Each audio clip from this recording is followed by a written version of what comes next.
Shalom. All praise and glory to Yahweh Shemel Shabbat Shalom Kakadash. The abundance to the elder apostles at Great Millstone, and unto salutations to you, Akim, that's doing this work in truth and sincerity. And this video is going to be entitled "She That Is My Enemy." And it's pretty much a video about our women. The women of Israel, the daughters of Israel. Also known as the daughters of Sarah. The so-called black or Negro, the so-called Hispanic or Latino, so-called Native or indigenous woman of America.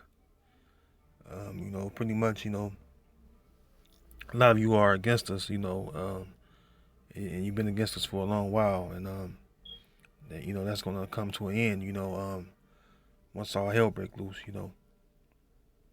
and you realize that, you be on the side of Esau, Edom, our number one enemy, was your biggest error, that's your biggest error, and you're going to run to us in that day, especially those of us that labor and do the Lord's will.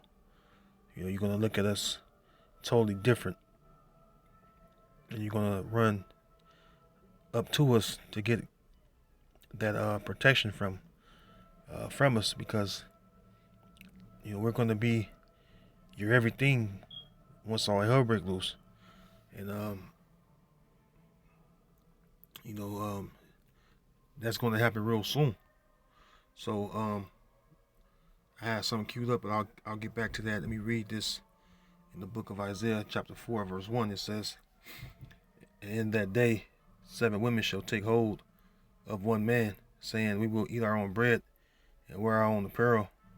Only let us be called by thy name to take away our reproach." That's when our time of trouble is pretty much full on. When it's fully on, it's going to be hell on every side, as described in the book of Amos. How much hell the Israelites going to catch in our time of trouble, which we're entering into. And we're going to be, matter of fact, I don't even want to say it. Let me get to that scripture. As a matter of fact, it was in that same book. Let me get to the scripture, because it's important that you women realize that we're your knight in shining armor. Even though you look down on us, you don't look at us as such. But in our time of trouble, we're going to be your knight in shining armor.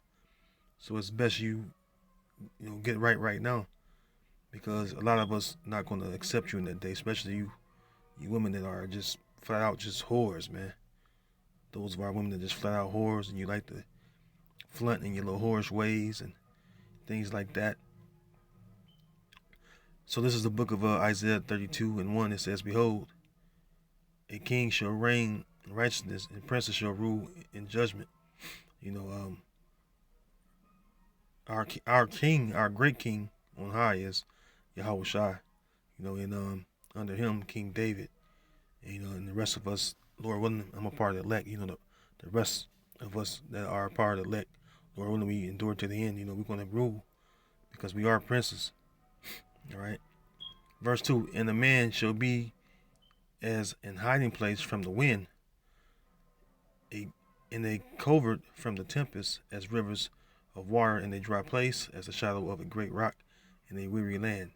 The wind represents the destruction, all right, and the different plagues that's going to go on, all right, and pretty much, when those things are happening, when the Most High begins to release all these plagues, man, there's going to be so much hell out here. A woman going to desire to be right beside a man, especially as Israelite men, all right, and especially those of us that are, level-minded mentally, and spiritually. We're going to be showing great composure, during those times, because we understand and we know what's happening. Now we're going to be in fear, because the Most High is someone to be feared, man, greatly. And so we're going to be in fear, but we're going to be the ones that's rejoicing because we know what's going on. So that's going to create a great composure in our time of trouble, where we're going to be able to contain our mind and spirit and maintain soundness of mind. All right, because the wisdom and the knowledge that we attain, all right, before all these things took place, we understood what was going to take place before it happened. All right, before it happens, So that's the reason why I said that. Let's go to the book. So let's stay in Isaiah. Go to the 13th chapter, right? We're gonna scroll down. We're gonna go down here to verse 12. It says in the book of Isaiah, chapter 13, verse 12, I will make a man more precious than fine gold, even a man than the golden wedge of Ophir. Now, it's talking about when the Lord is destroying Babylon, which is not talking about the old Babylon, it's talking about America.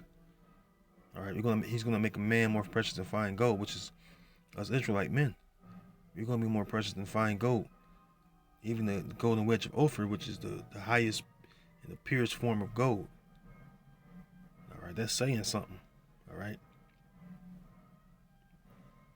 that's saying a lot. All right, so it behooves you women to get your mind right and to realize that, hey, we're your everything. Okay.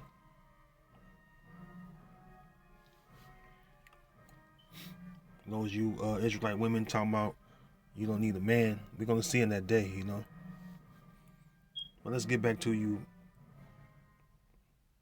Israelite women, okay? Deuteronomy chapter 28 and 15. We'll start at 15. It says, but it shall come to pass, if thou wilt not hearken unto the voice of Yahweh thy power, to observe, to do all his commandments and the statutes which I command thee this day, that all these curses shall come upon thee and overtake thee. And one of the curses is that our women would even look at us, all right, with an evil eye, We're going to go to verse 56. And it reads, the tender and delicate woman among you, which would not adventure to set the sole of her foot upon the ground for delicateness and tenderness. That's how a woman's supposed to be, real delicate and tender, But our women are not delicate and tender, in this current time, because we're under these curses, and so are our women. All right, the book of excuse me, the book of Isaiah, the 3rd chapter, tells you about how our women, especially starting with the Judite women, how her beauty was, stripped from her, basically. All right, it's a curse unto her, all her beauty being gone and hair being short and stuff like that. Just read Isaiah, the 3rd chapter to tell you all that, It says, the tender and delicate woman among you, which will not adventure to set the sole of her foot upon the ground for delicateness and tenderness, her eyes shall be evil toward the husband of her bosom, and toward her son, and toward her daughter. All right, Shalaki. If I was interrupted, continuing on. Like I was saying, if even our women are cursed, that women are cursed, and they're looking at us with an equal eye. They don't have any regard for kind of no fear at all, for her own husband, which many of our women, the man that they laid down with and took their virginity, which is their true husband, according to scripture, right? According to the scriptures, they're not even with them. So a lot of our women are whores anyway, they've done whored themselves out, pretty much, and that's just what it is, The curses have overtaken our women, as well as us men. All right. And so, us men is not the only one that's cursed, it starts with us men, everything being turned upside down as a potter's vessel, is something we're experiencing. Like the scripture said, Everything is turned upside down. So we experiencing, total discomfort, because we're still in captivity, you know. And that's the reason why our women are against us on so many levels. All right, the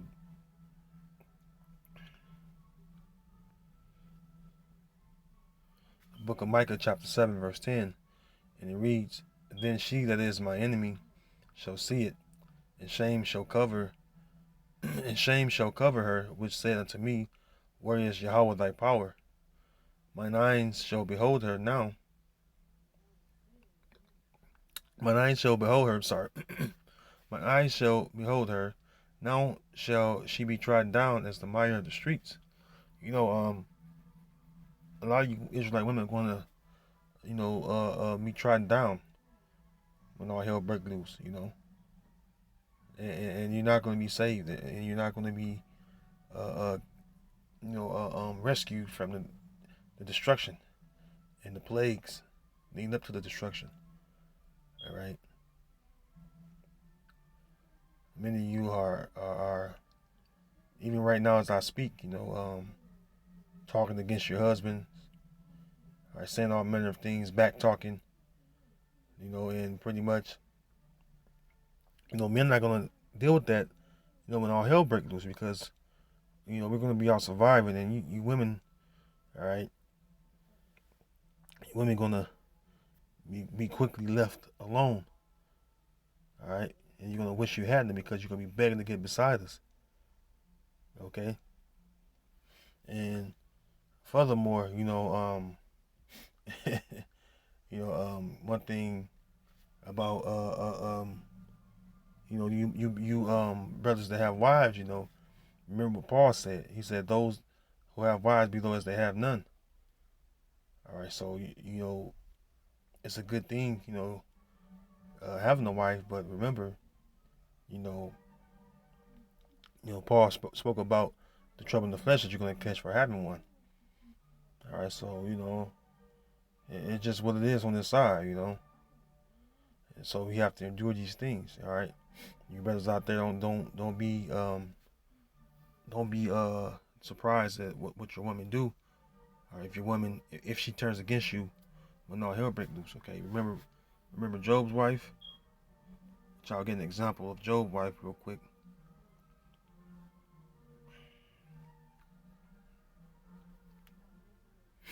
I'm gonna go right to the point. The book of Job, chapter 2, starting at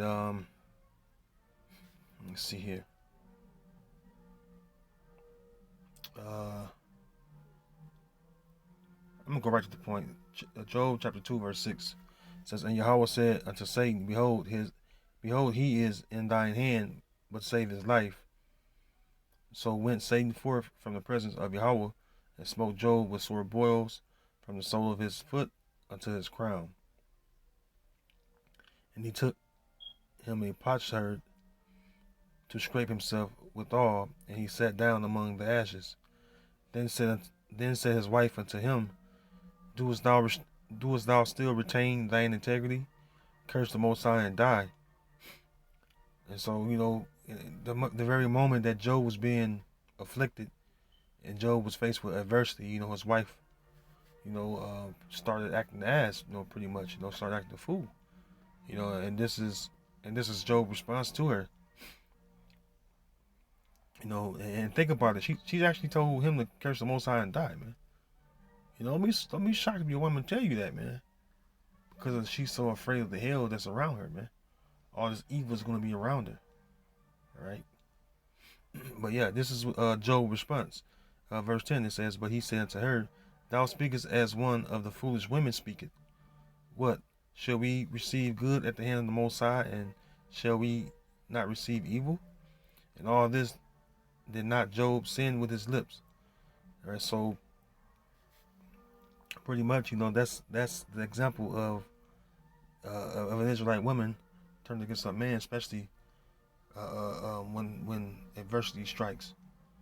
All right, told Job, to curse the Most High, and do he still, maintain his integrity, pretty much, you know, because he's being afflicted? All right, the answer is no. You don't throw away your integrity. You keep it because the Most High will reward you for your integrity and your righteousness towards Him and trusting in Him. All right, you'll be rewarded for that. All right. So if you brothers have wives out there, and if she do this when all hell break loose, don't be surprised. Remember Job. All right. And another example is remember Lot's wife. Lot followed instructions that the Most High gave to him by way of the angels that was sent to him. All right, and he followed the instructions. And who didn't follow instructions? All right, even his daughters followed instructions. They didn't look back, but his wife looked back. All right. So there you go, man. That's an example you should keep in mind, man. All right. So expect your women to pretty much be